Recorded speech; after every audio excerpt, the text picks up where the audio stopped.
পুরুষ, তুমি ছুঁতে চাইলে এমনিভাবে ছোবে। এই যে বাসে, ট্রেনে, রাস্তাঘাটে ভিড়ের ঠেলাঠেলিতে তুমি আমায় ছুঁয়ে দাও, তাতে আমার কোনো আপত্তি নেই।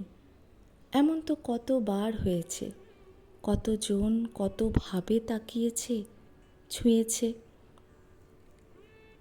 একবার জানো কি হলো?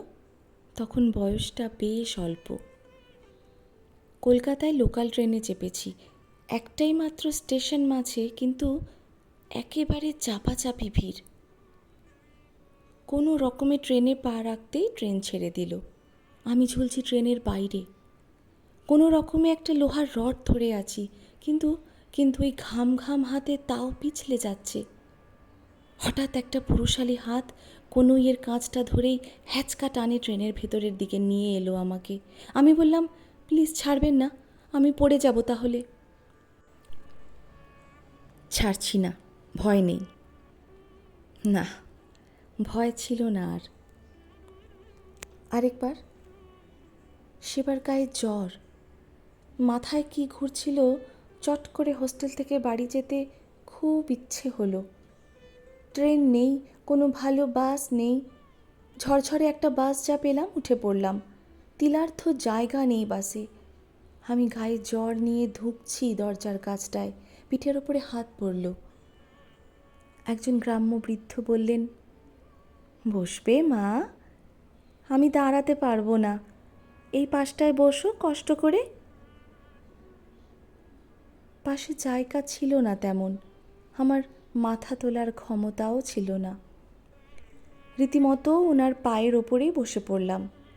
জানলার হাওয়া চোখে মুখে লাগলো। আহ, শান্তি!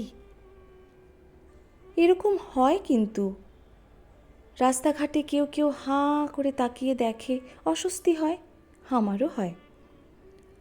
কিন্তু কখনো কখনো খুব ভালোও লাগে। একবার যেমন কোথায় যাচ্ছিলাম, বই পড়তে পড়তে বাসের মধ্যেই ঘুমিয়ে পড়েছি। শেষ স্টপেজে এসে কন্ডাক্টর ডেকে তুলল। চেয়ে দেখলাম একটা গণ্ড গ্রাম আর একটি ছেলে আমার দিকে অবাক চোখে তাকিয়ে আছে। আমি পাত্তা না দিয়ে বাস থেকে নেমে পড়লাম। বিকেল হয়ে এসেছে। কন্ডাক্টর বলল, এরপর বাস আবার 2 ঘন্টা পর। একা একা দাঁড়িয়ে আছি, ভাবছি কি করব। দেখি দেখি পেছনে ওই ছেলেটিও এসেছে।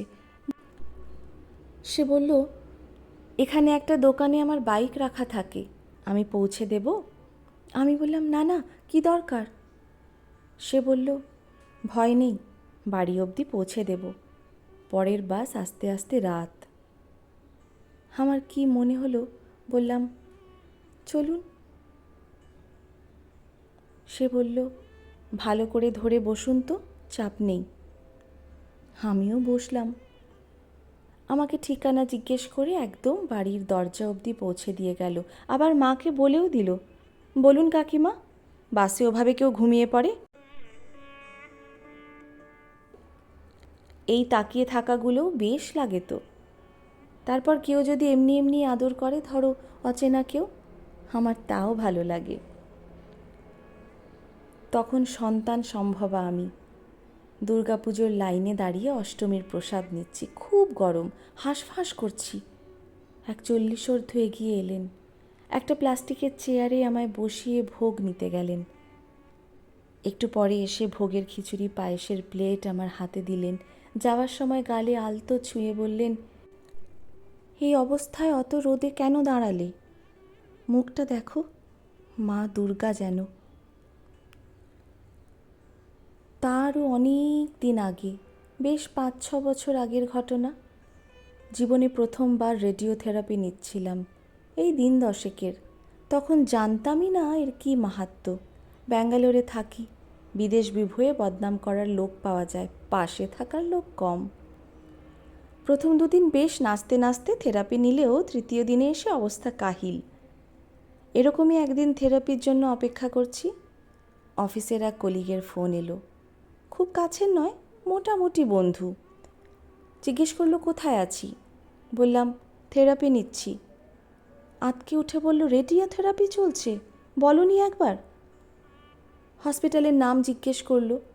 সেদিন থেরাপি সেরে বাইরে এসে দেখে রিসেপশনে দাঁড়িয়ে আছে। মাথায় একটা চাঁটি মেরে বলল, আইডিয়া আছে কোনো কি হচ্ছে? এবার থেকে আমি আসবো সাথে, খবরদার আসবে না একা একা। সেদিন চোখের জলটা আর দেখতে দিইনি। ছুতে হলে এমনি করেই ছোঁও, এমন করে যাতে শেষ দিন অবধি তোমার ছোঁয়াটুকু মনে করে রাখতে পারি, গর্ব করে আনন্দ করে বলতে পারি, তুমি তুমি একটু হলেও অনেকখানি ছুঁয়েছিলে আমাকে, এখনও ছুঁয়ে আছো। প্রত্যেকবার এমনি করেই ছুঁয়ো। সত্যি বলছি, আমার ভালো লাগে। আমি কিচ্ছু মনে করি না, কিচ্ছু না।